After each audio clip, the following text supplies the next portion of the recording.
Thank you, Dean Cunningham, Dean Muller, for the honor and privilege to join in this celebration today.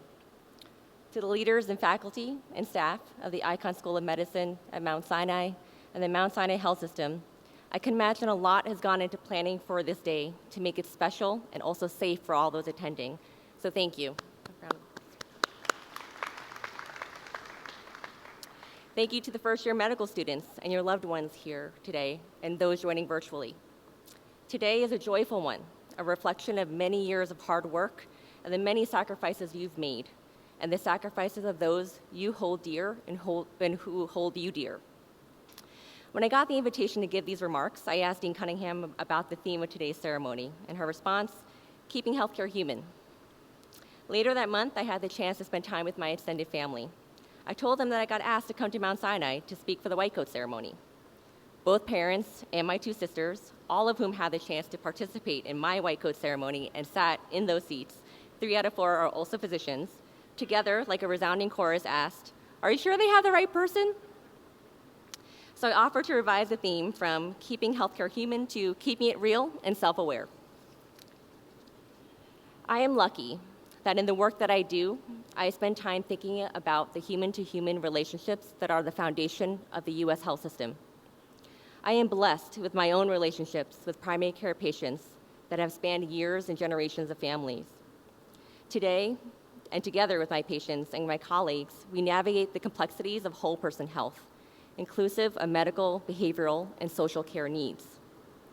If there is a vulnerability in the U.S. health system, we have most definitely encountered it in the course of delivering the care that people deserve. I also spend a lot of time thinking about these real human-to-human interactions and how they might intersect with the use of data and technology, such as the delivery at the fingertips of algorithms that are mysteriously powerful in their ways to predict bad things for people, or, on the contrary, inexplicably bad at predicting much of anything. I've also spent much of my early career witnessing innovation in healthcare collide headfirst with the way that our country traditionally pays for healthcare services, paying for the stuff we do to people, but not necessarily rewarding us for making life better for people like my patients. The healthcare system, as it is engineered today, does not know what it means to be human because it does not know how to value the outcomes that actually matter to people. Whether that's one more day where it feels possible to breathe and do the things that one loves to do, or one more day with a safe place to sleep and a meal on the table, or the value of being present for a wedding day or a white coat ceremony, or the value of trust within the context of a therapeutic relationship between a clinician and a patient. Standing before you in September of 2021, I struggled with what it is I could even say to you today. And I think the most human thing I can say about healthcare is to say it's not okay, and that it's okay to not be okay. For healthcare to feel human in 2021 is to allow us who work within it to embrace our shared grief and exhale.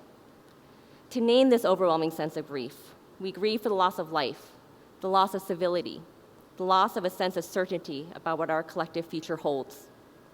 We bear witness to individual and collective experiences of trauma. We acknowledge the profound grief that has been fully unmasked by the pandemic, further exacerbated by the rolling thunder of violence and disaster in the US and abroad. We share an awakened consciousness and despair of the culture, policies, and practices that promote inequality, structural racism, white supremacy, sexism, gender phobia, discrimination, oppression, where we can draw a straight line from these realities to the burden of illness and suffering we see around us. We watch helplessly as misinformation spreads faster than the virus. This scourge of misinformation takes this strenuous journey through medical education that you are about to embark upon today and equates it to a Google search or a mysterious algorithm that steers eyeballs to conspiracy theories and other unsubstantiated content on social media. We nod in recognition that this cancer of misinformation is capitalizing on decades of mistrust in a health system that, despite our nation's largest investment of money and talent, has not delivered on its promise to its people. It's okay to not be okay with healthcare in this country and around the world. So what now? In 2021, we can recognize that the real superpower of the healthcare system are its people. empathic humans that care for other human beings, even in the most impossible of circumstances. With his permission, I share the story of Dr. Drew DeMayo, a friend of mine from residency, who 3 months shy of graduating from pulmonary and critical care fellowship at a hospital here in New York City, found himself promoted to an attending and supervising an overrun intensive care unit at the peak of the COVID crisis in New York in early 2020. One evening, perhaps when one could not imagine things to get worse, they did.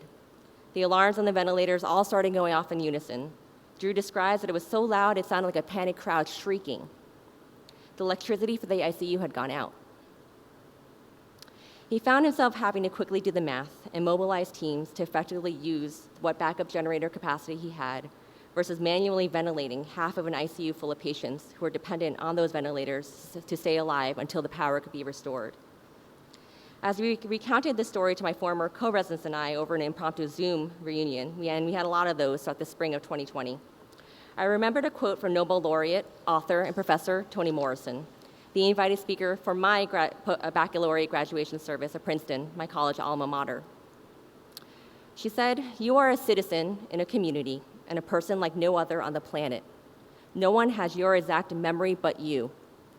What is now the limit of human endeavor is not the limit of intelligent endeavor, and what is now known is not at all what you are capable of knowing." Drew described those minutes and hours, but to me they felt like days, as he chronicled the harrowing road to his ultimate success in delivering an ICU full of patients to safety. All I kept hearing in my mind was, "And what is now known is not at all what you are capable of knowing." In my explorations at the intersections of innovation and healthcare, it is obvious to me that you and those who sat here before you are what underpins a system that is terribly fragile.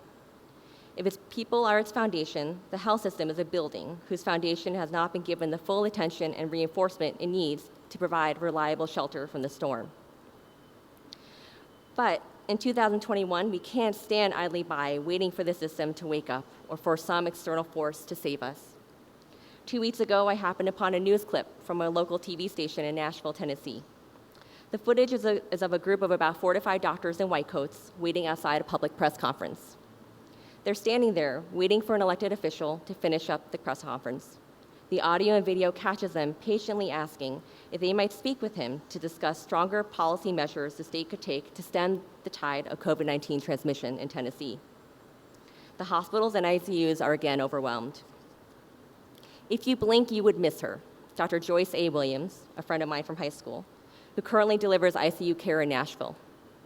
Back in the early spring of 2020, she and her colleagues were celebrated as healthcare heroes, recipients of thank yous via the clang of pots and pans, discount codes from retailers, and their faces perhaps plastered on posters. In this news clip, the elected official sees their white coats when he exits the press conference, and then he immediately looks away, as if he never saw them, and walks away. I share this story to remind us that the system, an often unharmonious mix of policy and business agendas, and the practice of medicine in itself cannot be human. The system cannot love us back, but we have to make the system work for us and our patients. The humanity of the health system lies in the way that we show up for each other, to do so even when this system wants us to go back into our lanes and out of sight. There are only 2 times I will offer direct advice in these remarks, and the first is now. The nature of medical education and training has been one that can't help but foster FOMO, the fear of missing out, competition, and false rivalries, and a traditional definition of the pursuit of knowledge and excellence. You must resist this and shine light on its toxicity.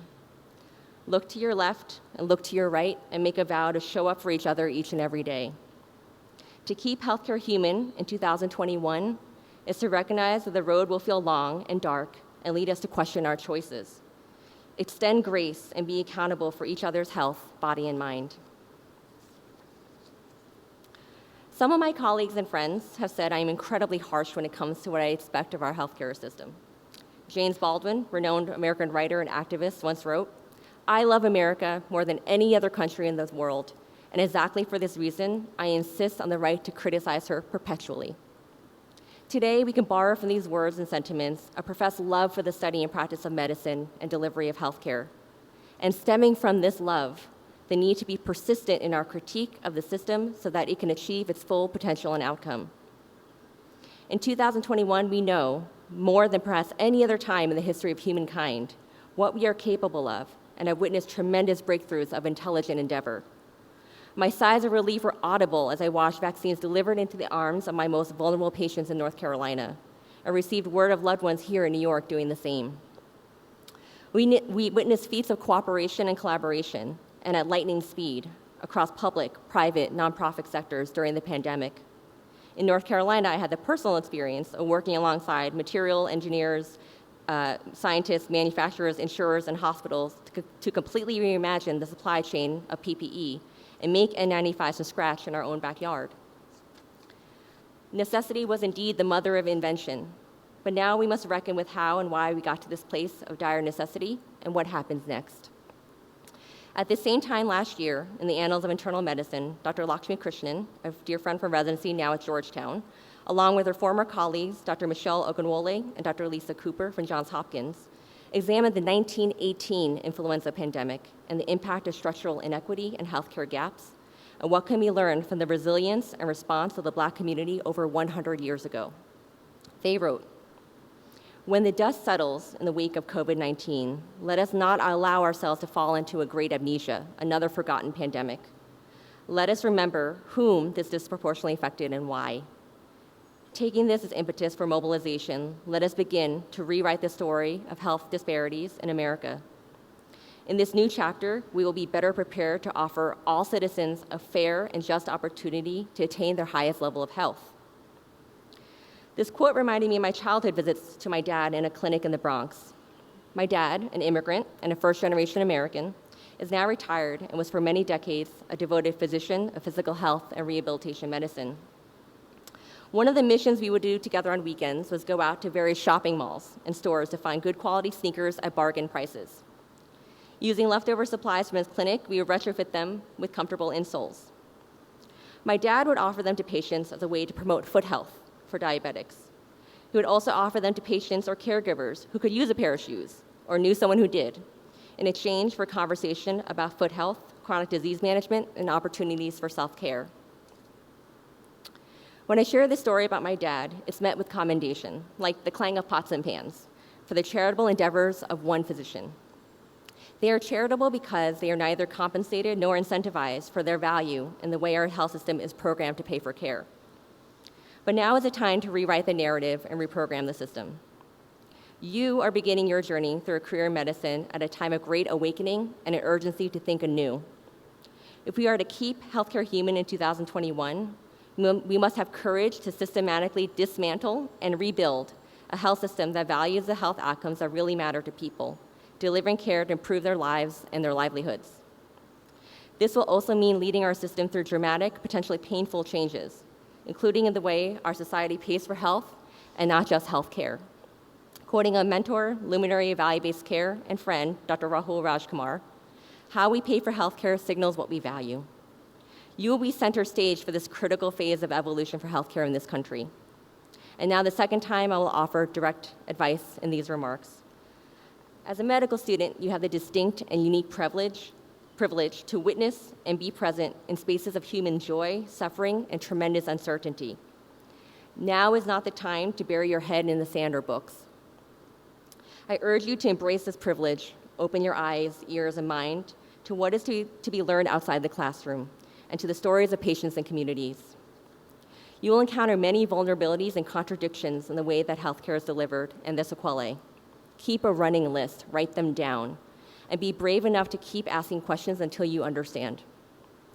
This is how you will know how to show up for your patients and for each other in the ways you are needed most. You will need to be ready to lead us to new solutions. I can only speak for me, but I acknowledge that the gift of a global pandemic has been a premature midlife crisis. Like a crucible, this time has brought piercing clarity of what matters most to us and what is at stake. Some of the most important relationships and friendships in my life were established here.